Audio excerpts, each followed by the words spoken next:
Ẹ káàbọ̀ padà. Nínú fídíò yìí máa ṣàlàyé bó ṣe lè wá inverse 2x2 matrix. Tó o bá gbàgbé nínú àwọn ẹ̀kọ́ tó ti lọ mo ṣàlàyé fún wa ohun tí à ń pè ní inverse àti identity. Tó o bá dẹ̀ ṣì gbàgbé bákan náà ẹ̀wẹ̀ òhun náà ni pé kí ni o, tá a bá ní inverse tàbí identity ni pé kí ló mọ operate pọ̀ mọ́ nọ́mbà kan tí ó mọ fún ọ ní nọ́mbà ọ̀hún padà. Gẹ́gẹ́ bí àpẹẹrẹ kíní máa operate pọ̀ mọ́ A tí ó mọ fún mi ní A padà. So ìyí tó bá operate pọ̀ mọ́ A tó fún ọ ní A padà òhun là ń pè ní kí ni o, identity element. Ṣó ti yé wa báyẹn? So kí ló tún máa operate pọ̀ mọ́ nǹkan kan tí ó máa fún ẹ ní identity element padà òhun ni inverse. So ìgbà tí eléyìí bá ti yé wa jẹ́ ń fún ẹ ní àpẹẹrẹ kan kó lè jẹ́ kó yé wa yékéyéké. Má gbàgbé pé tó o bá ń ṣe addition rẹ ó rí i pé kí lá máa rò pọ̀ mọ́ nọ́mbà kan ká sọ pé 2 gẹ́gẹ́ bí àpẹẹrẹ tí ó mọ fún mi ní 2 padà ó rí i pé 0 ni o. Á já sí pé 0 is what?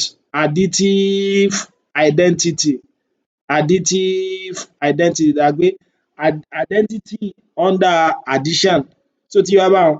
Kíní tún máa wá rò papọ̀ mọ́ 2 tí ó mọ fún mi ní identity. Kí dẹ̀ ni identity under addition? Òhun ni 0. Ó rí i pé -2 ni. Ṣó ti yé mi? Á jẹ́ pé -2 yẹn òhun là ń pè ní kí ni o, additive inverse. Additive inverse tàbí kó ní inverse under addition.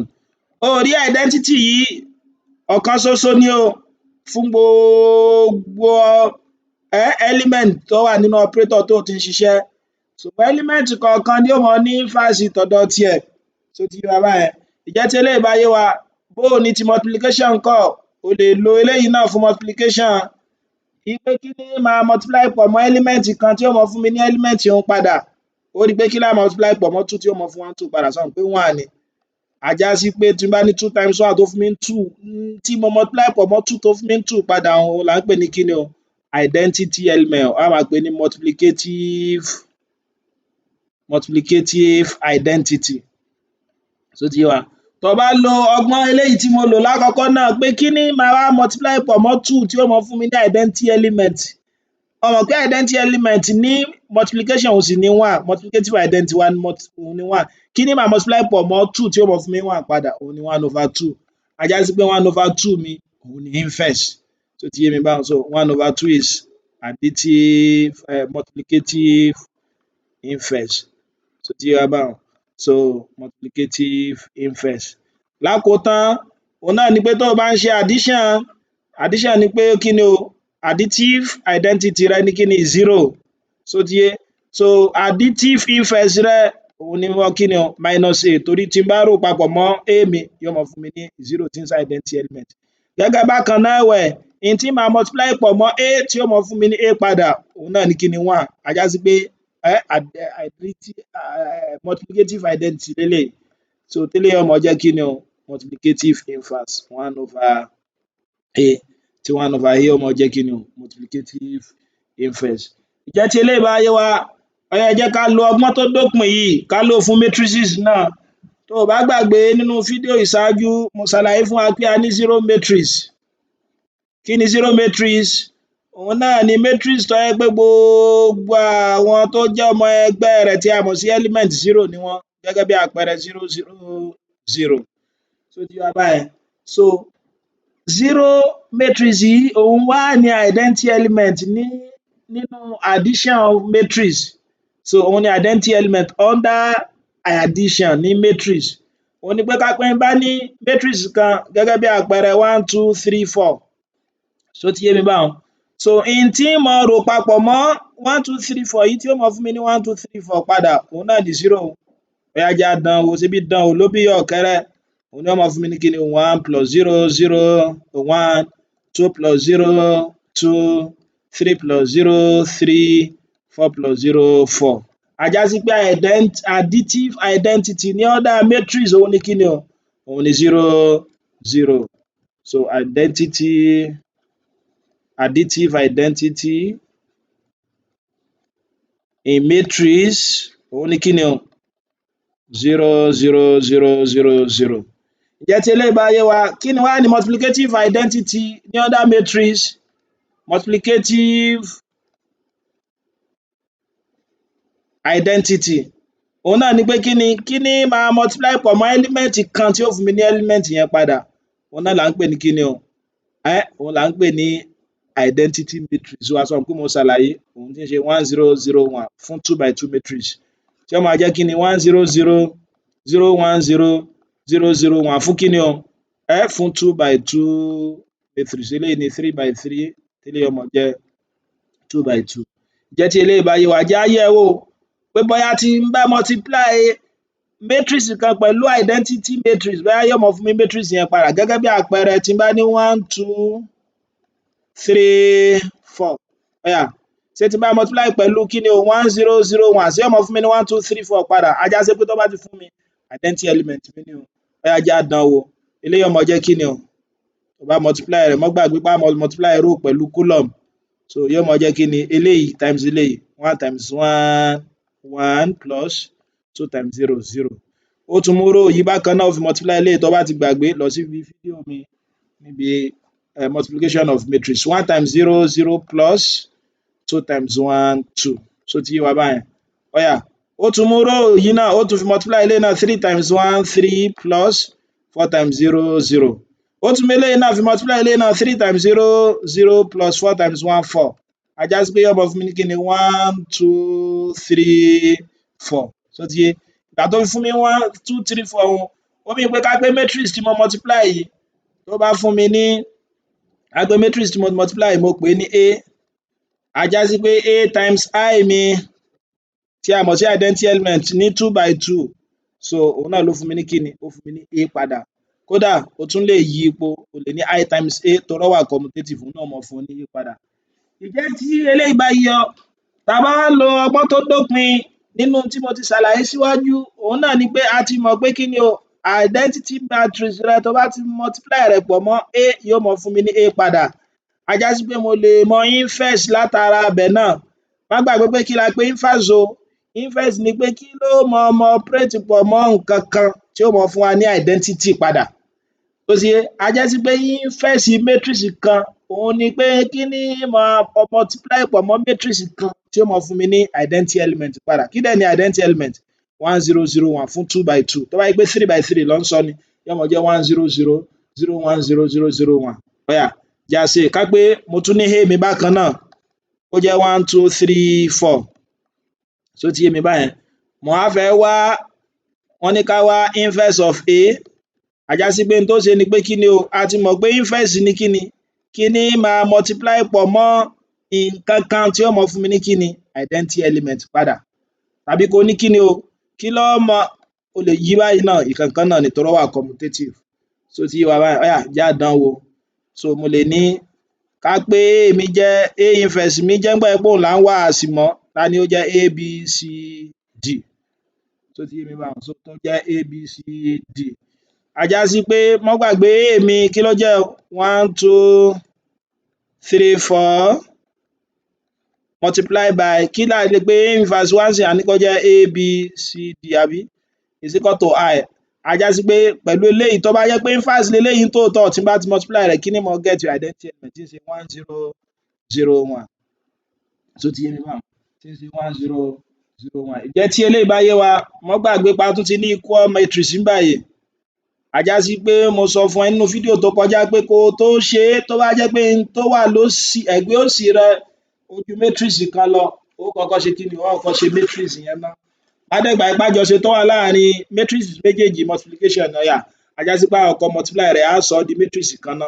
Á wá ṣẹ̀ ṣe kí ni o? Ká tó equate ẹ̀ síra wọn. Tó bá multiply rẹ̀ row pẹ̀lú columns, so yóò jẹ́ 1 times A plus 2 times C 2C. Ó tún mú row yìí náà fi multiply column yìí náà 1 times B plus 2D àbí? Is equal to, ká tún tó parí. Ó tún mú row yìí náà fi multiply column 3 times A 3A plus 4C 3 times B 3B plus 4D. Yóò wá jẹ́ kí ni? 1001. Má dẹ̀ gbàgbé pé mo sọ pé matrices méjì ó máa equal síra wọn tó bá jẹ́ pé n tó wà ní ààyè alákọ̀ọ́kọ́ ó ń jọ ààyè ẹlẹ́ẹ̀kejì, pé row 1 column 1 bí matrix alákọ̀ọ́kọ́ yóò mọ papọ̀ mọ́ row 1 column 1 matrix ẹlẹ́ẹ̀kejì. So a máa ní matrices méjì yìí ó equal síra wọn tó bá jẹ́ pé kí ni o a plus 2c mi tó bá jẹ́ 1 tàbí b plus 2d mi tó náà bá jẹ́ kí ni o tó bá jẹ́ 0 tàbí tí row 2 column 1 bí báyìí tí ń ṣe kí ni o 3a plus 4c tó náà bá equal sí kí ni row 2 column 1 bí báyìí tí ń ṣe 0 tàbí tí row 2 column 2 bí báyìí tó náà bá equal sí kí ni o tó náà bá equal sí row 2 column 2 bí báyìí tí ń ṣe 1 mo lè pè eléyìí ní equation 1 equation 2 equation 3 equation 4 mo lè solve it simultaneously láti mọ tí a b c d mi ó jẹ́ mo lè ní from equation 1 ó rí pé from equation 1 kí ni màá máa ní o a plus 2c is equal to 1 a já sí pé mo lè ní a mi ó máa jẹ́ 1 minus 2c mo lè pè eléyìí ní equation 5 ìgbà tí mo ti mọ̀ pé a mi jẹ́ 1 minus 2c bó ni tí n bá gbé sí equation 3 ńkọ́ ó rí pé tí n bá gbé sí equation 3 eléyìí ó jẹ́ c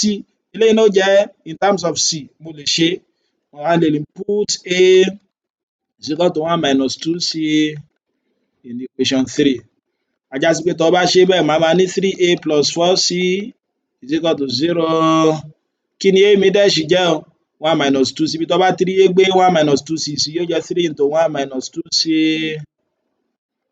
plus 4c is equal to 0 tó bá open bracket yóò jẹ́ 3 minus 6c plus 4c is equal to 0 so yóò máa fún mi ní kí ni o 3 minus 6c plus 4c that's minus 2c àbí is equal to 0 àbí bẹ́ẹ̀ kọ́ ni so 2c is equal to 3 which implies c is equal to so 3 over 2 ìgbà tí mo ti mọ̀ pé c mi jẹ́ 3 over 2 mo wá lè sọ pé kí ni o put c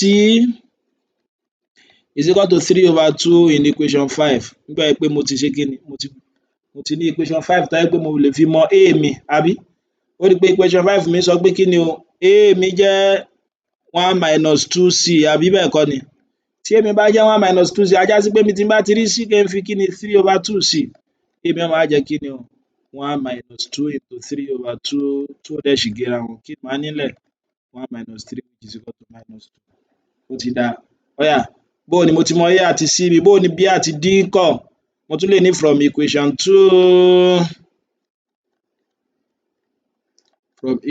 2 ó rí pé equation 2 mi tó bá wò dáadáa fínífíní a ní b plus 2d is equal to 0 b plus 2d is equal to 0 though mo tún lè ní b mi ó máa jẹ́ minus 2d tó bá gbé arákùnrin yìí wá bí báyìí ó tún lè pè eléyìí ní equation 6 ìgbà tó ti mọ̀ bẹ́ẹ̀ náà ó tún wá ní put b is equal to minus 2d equation ló tún kó b àti d sínú ó rí pé equation tó tún kó b àti d sínú náà ní equation 4 tí ń ṣe what 3b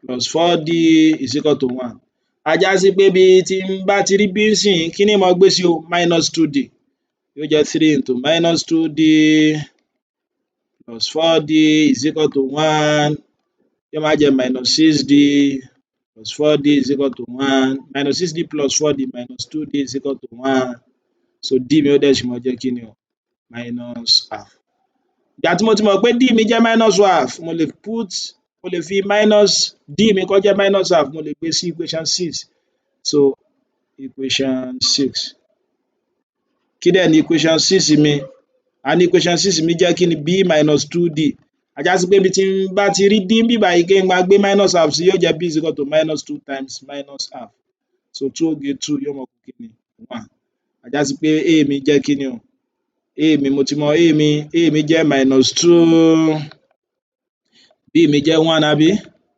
kí ni c jẹ́ o c jẹ́ 3 over 2 d sì jẹ́ minus half 3 over 2 d jẹ́ minus half so ti yé mi báwọn a já sí pé inverse mi tí mo pè ní kí ni o a b c d kí ni ó máa jẹ́ báyìí o kí ni a wà minus 2 kí ni b 1 kí ni c 3 over 2 kí ni d minus half ó rí pé tó bá fẹ́ mọ̀ kó o gbà á tí n bá multiply a mi mo ti mọ̀ pé tí n bá multiply a mi pẹ̀lú kí ni a inverse kí ni mo ní ìmọ̀ ní identity element jẹ́ àdánwò ibi ìdánwò ló bí yá òkèrè pé a times a inverse jáwó bóyá sá get i kí dẹ̀ ni i wa ní 2 by 2 1 0 0 1 ó yá jáyẹ̀ wò kí ni a mi o òun ni a b mọ́ bínú 1 2 3 4 Kí dẹ̀ ni A inverse mi?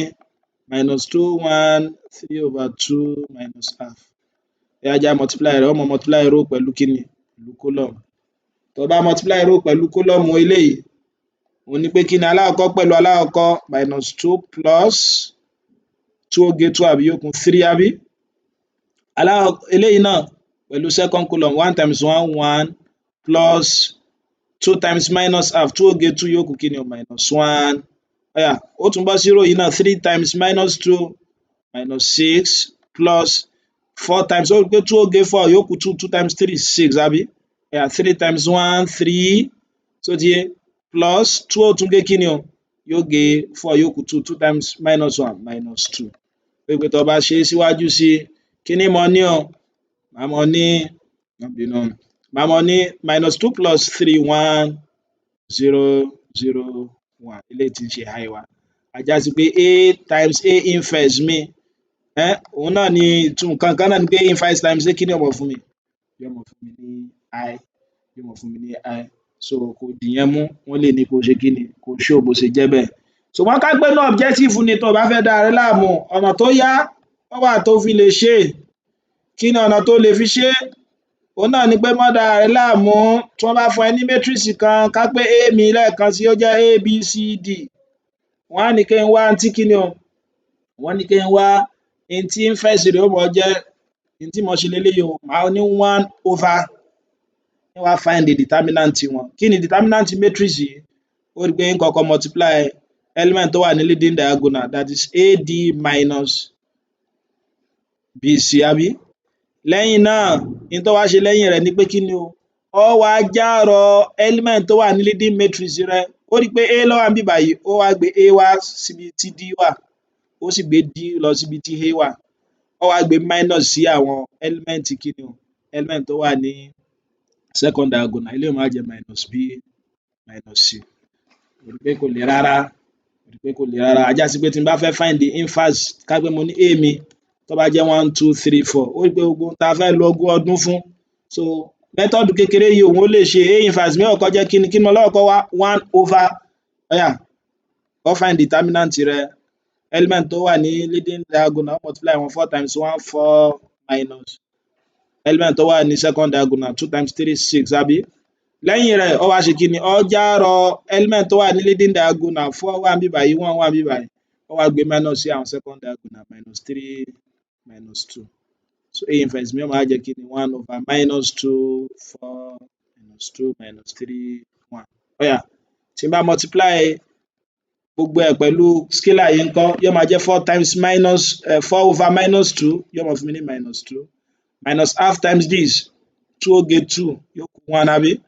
-3 divided by -2 ó rí pé tó bá ní half times ó ti yé, so yóò fún ẹ ní 3/2 then 1 over -2 minus 1/2.